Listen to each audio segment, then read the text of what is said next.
सज्जनों, आज मैं आपको जो बात बताने जा रही हूँ वह एक रहस्यमयी कथा गरुड़ पुराण से ली गई है। कथा में एक पत्नी अपने पति से बहुत दुखी और असंतुष्ट रहती थी, क्योंकि उसका पति किसी अन्य स्त्री के साथ संबंध रखता था। परेशान होकर पत्नी ने अपनी बातें पड़ोसिन के सामने कहा।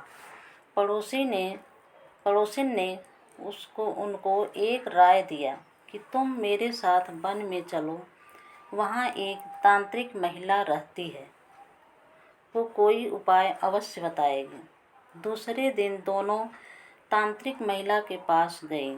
तांत्रिक महिला ने पुड़िया में कुछ दिया और कहा, तुम अपने पति को ये खिला देना। इसके बाद तुम्हारे पति किसी पराई स्त्री से संबंध नहीं रखेंगे। इसके बाद उस महिला ने पुड़िया वाली वस्तु अपने पति को खिला दिया, जिसके कारण उस स्त्री के पति को कोढ़ हो गया और वह दुखी रहने लगा। वह अपने पत्नी के पैर पड़ने लगा, मुझे क्षमा कर दो, मैं अपराधी हूँ, इसलिए मुझे ये दंड मिला है।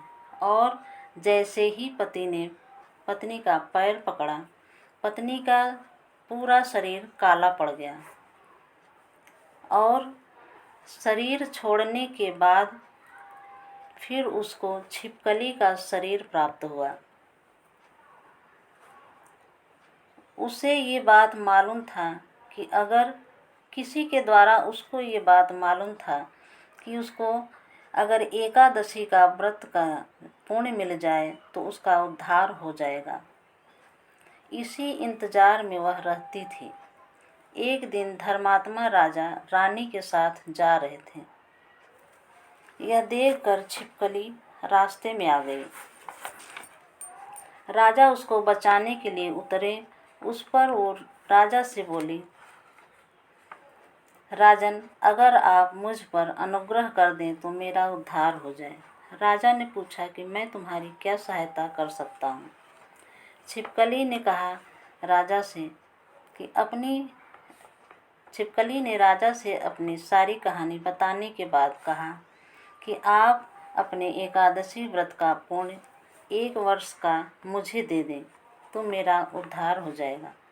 राजा ने उसको 1 वर्ष का एकादशी व्रत का पुण्य उसको दे दिया, जिससे छिपकली को मानव का शरीर मिल गया और उसका उद्धार हो गया।